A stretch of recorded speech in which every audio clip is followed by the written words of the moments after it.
राधे राधे दोस्तों, आपका कठिन पथ में स्वागत है। जीवन को सही राह दिखाए कठिन पथ। हमारी शरणागति पुष्ट होनी चाहिए।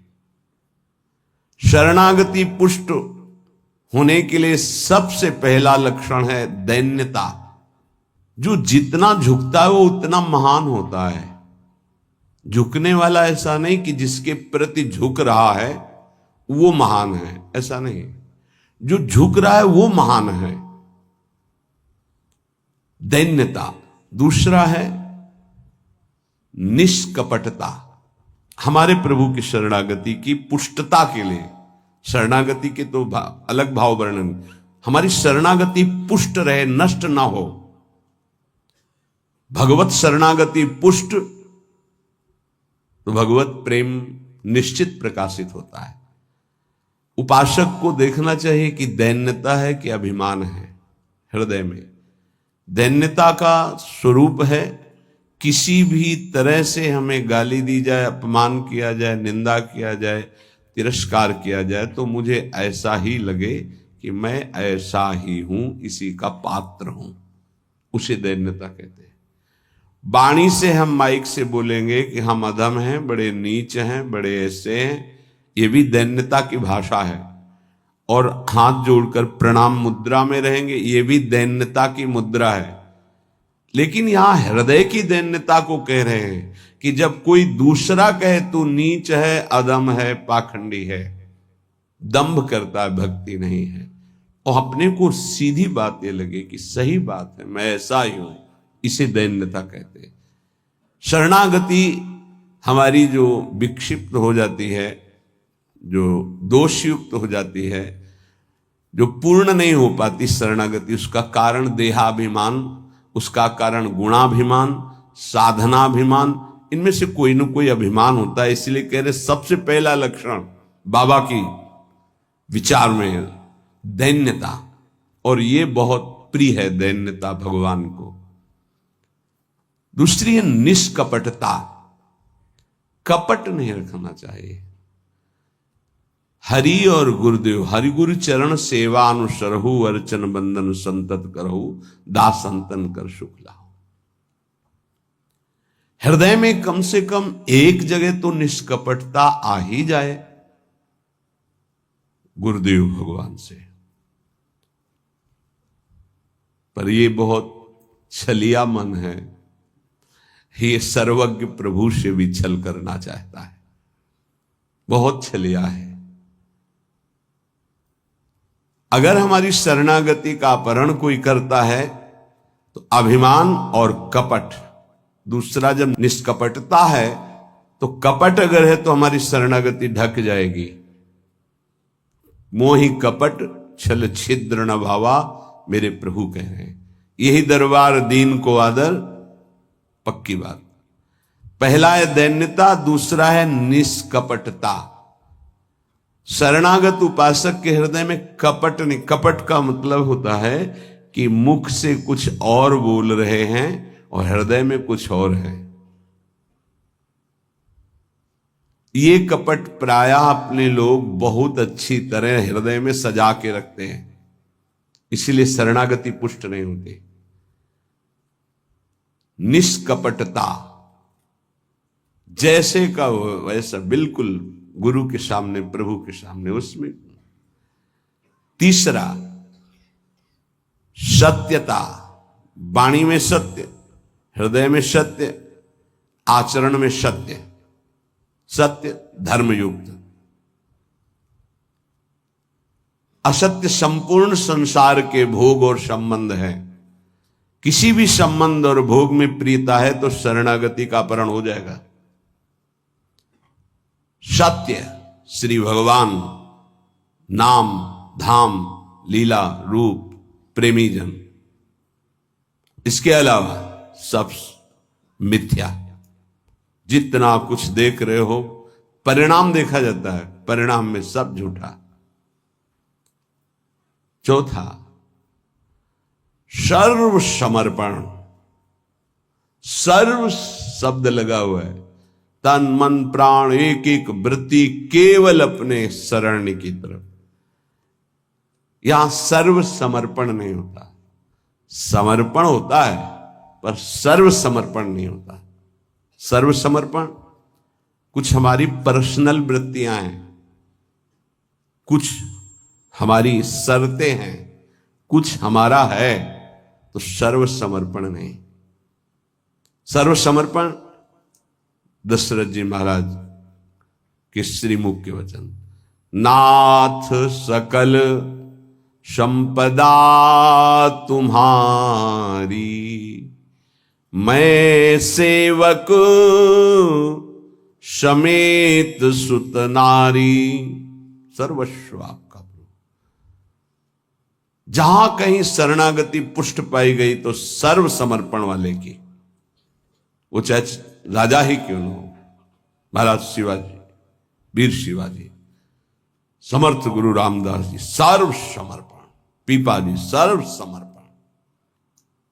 कैसा शरणागति पुष्टता का ये लक्षण, सर्व समर्पण। पीपा जी महाराज राजभाव में अपने सब राजवैभव के साथ गुरुदेव श्री रामानंदाचार्य जी के, तो वहां तो पार्षद खड़े रहते थे, सहज में ऐसे थोड़ी मिल सकते हैं। आप जाके प्रार्थना की, कह दो कि महाराज पीपा जी आए हैं और स्वामी जी के चरणों के दर्शन करना चाहते हैं।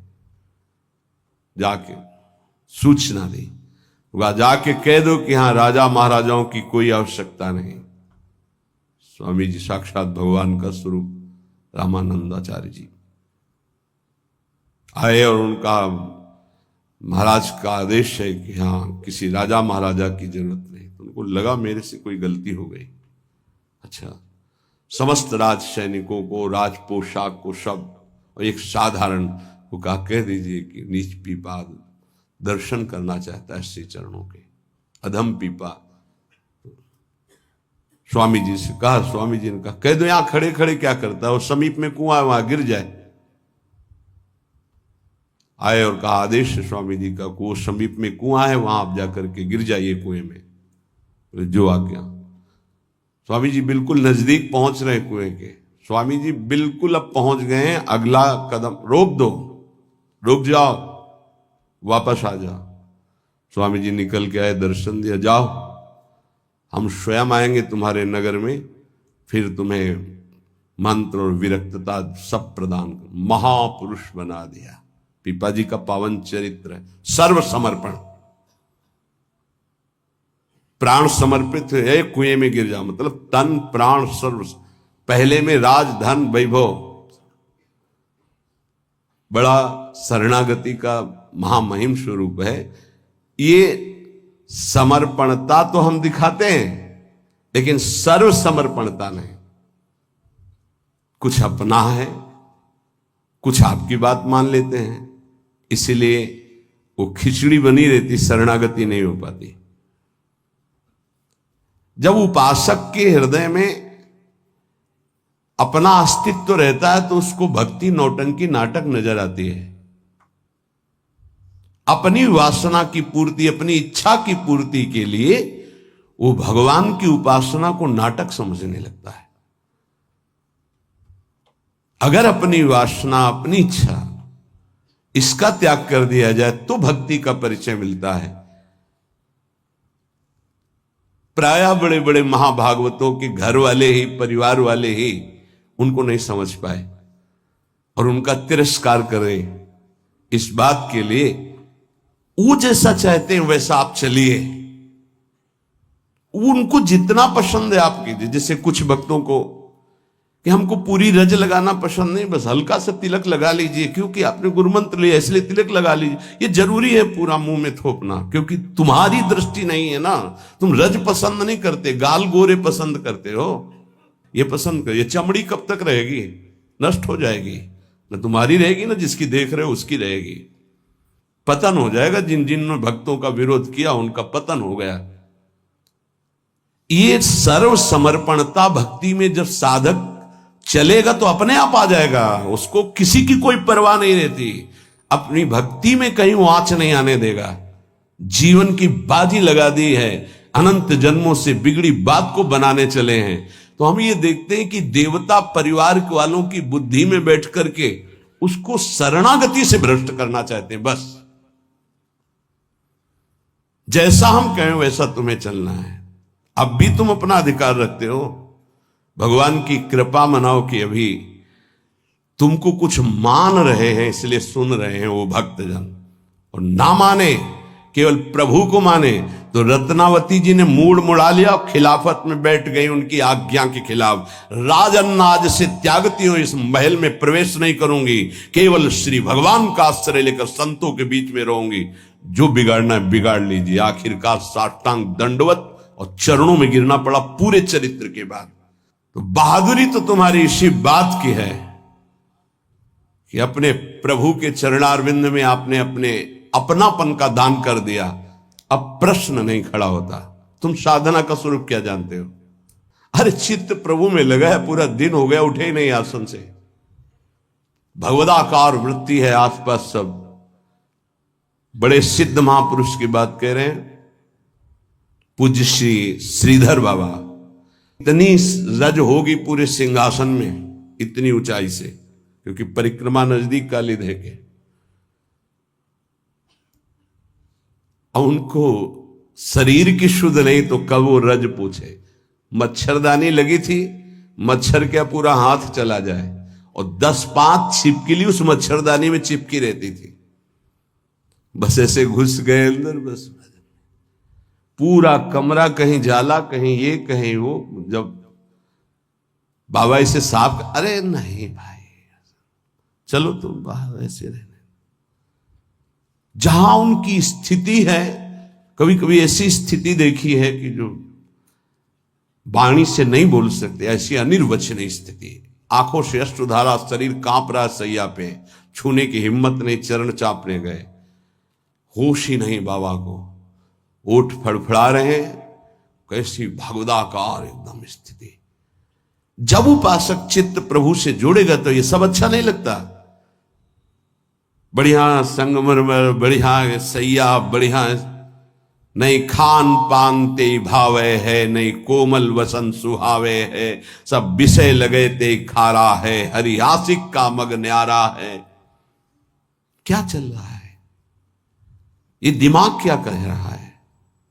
हर भाव हमारा केवल लौकिकता से जुड़ता है। भजन को क्या जाना है? लौकिकता सिद्धांत को भजन माना जाता है। इसीलिए यहां शरणागति की ये अलग कोटि से वर्णन कर रहे हैं बाबा। नहीं, नवधा भक्ति का जो वर्णन होता है ना, उसमें श्रवणम कीर्तनम स्मरणम, शरणागति को बचाने की बात, पुष्ट करने की बात, पूर्णता की बात। 5वां सर्वाधारता। कोई भी हो,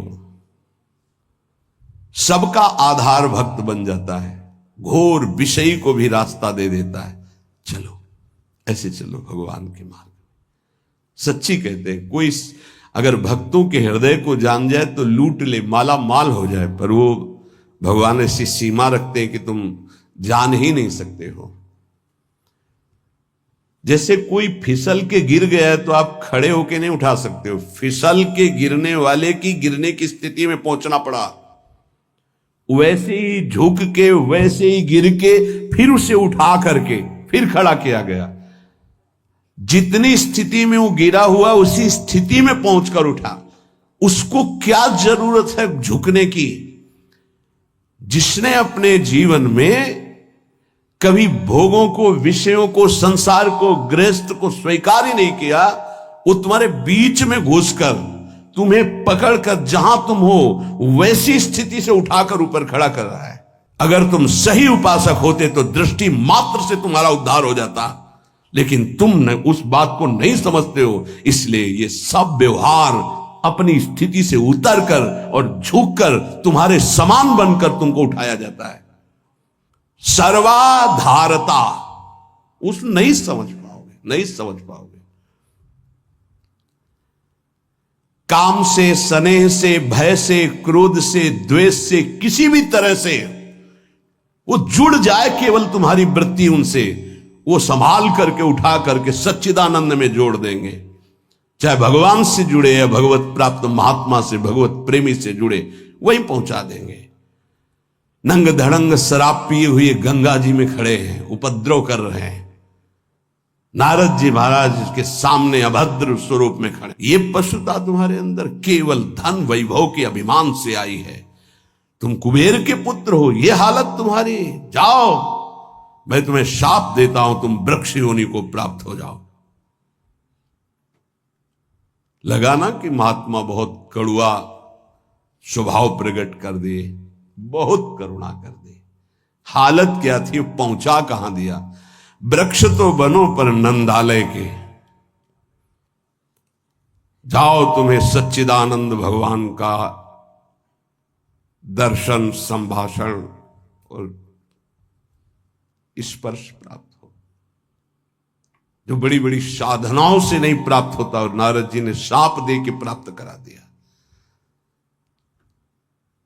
दामोदर गोविंद भगवान के उदर में बंधा हुआ उखल है, घसीटते हुए वहां जाते हैं, यमलार्जुन के बीच में फंसा देते हैं, मारते हैं अखिल शक्तियों के स्वामी। जरा सा झटका, उखड़ कर दोनों वृक्ष गिर जाते हैं। उनसे दिव्य रूप धारण करके यही प्रकट होते हैं जो यमलार्जुन बने हुए थे। नलकुबर मणिग्रीव शायद ऐसा नाम है। भगवान का दर्शन, संभाषण, स्पर्श, साप दे दिया तो ये प्राप्त हुआ। विचार करके देखो, समझ में नहीं आता, जीव को समझ में नहीं आता कि हमारे ऊपर कितनी कृपा है। सर्वाधारता इस शरणागति की पुष्टता का लक्षण है। वो सबका आधार बन जाता है। जैसे हमारी सबकी आधार भूमि है, ऐसे वो भक्त बन जाता है। रखो मेरे ऊपर पैर, निकल जाओ भगवान की गोद में जाओ।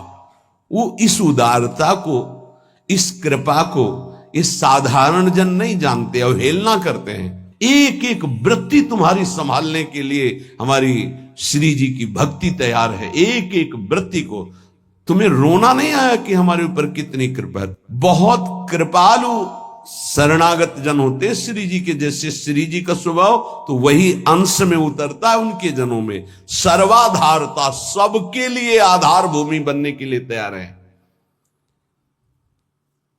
छठवां, पूर्ण विश्वास अपने इष्ट पर। जैसे राम काज के लिए लंका में प्रवेश कर रहे हैं हनुमान जी महाराज, घोर निशाचरी स्थिति है लंका में। अब एक महाभागवत तो बहुत, जे भी प्रवेश कर रहे हैं तो पहले श्री राम जी का स्मरण करके अपने हृदय में भगवान को देखकर हृदय में स्मृति बसा के प्रवेश करते हैं। क्या भाव? प्रविश नगर की जय सब काजा, हृदय राख कौशलपुर। जब किसी भी साधक या किसी से भी भगवान का निज जन उसे उठाने की, तो पहले प्रभु जा रहे हैं, बहुत फिसलन है नाथ, पकड़े रहना। जैसे कोई डूब रहा है उसको निकालने जा रहा है, प्रयास करेगा, लेकिन वो जो डूब रहा है वो प्रयास करेगा उसको डुबोने का, क्योंकि वो सांस लेना चाहता है। ऐसे ही जो काम में डूब रहा है, क्रोध में डूब रहा है, मोह में डूब रहा है, नाना प्रकार के भोगों में डूब रहा है, उसको निकालने के लिए जाओगे, वो पहले तुम्हें उसमें डुबोने की कोशिश करेगा। तुम्हारे अंदर काम, तुम्हारे अंदर क्रोध, तुम्हारे अंदर लोभ, क्योंकि उसी वृत्ति से वो अपना भाव स्वीकार करेगा। तब श्री जी से पहले बात होती, श्री जी, हे प्रभु, हे प्रियाजू, बहुत फिसलन की जगह में आपकी सेवा कार्य होने जा रहा है। उस जीव को पकड़कर उसकी वृत्ति को आप तक, स्वामिनी आप पकड़े रहना। आप ऐसे पकड़ो, हम ऐसे पकड़ते हैं, तब हो सकता। अगर आपने छोड़ दिया तो बहुत फिसलन में है, गिरने की संभावना है। पूर्ण विश्वास, दृढ़, मेरी स्वामिनी इसका मंगल करके रहेंगी। सातवां, सर्वाराध्यता। ऐसा भाषण, ऐसी चेष्टा, ऐसा व्यवहार कि वो सबके द्वारा पूजनीय बन जाए। इस शरणागति का सातवां लक्षण सर्वाराध्यता। उपासक का ऐसा स्वभाव, ऐसा व्यवहार, मृदुता कि सब उसकी आज्ञा का पालन करने लगे। ऐसी इस शरणागति की पूर्णता का स्वरूप सर्वाराध्यता। हंसी बोले बहुमान दे। सर्वाराध्यता ये उनका गुण होता है। नहीं नहीं कोई बात नहीं, आप ऐसा शांत हो जाइए, आप कोई बात नहीं। बहुत सावधान। शरणागति कोई खिलवाड़ नहीं, और शरणागति हो गई तो सब पूर्ण हो गया। अखिल लोक चूड़ामणि भगवान शरणागत के अधीन हो जाते। अहम भक्त पराधीन हो। आठवां है अनन्यता।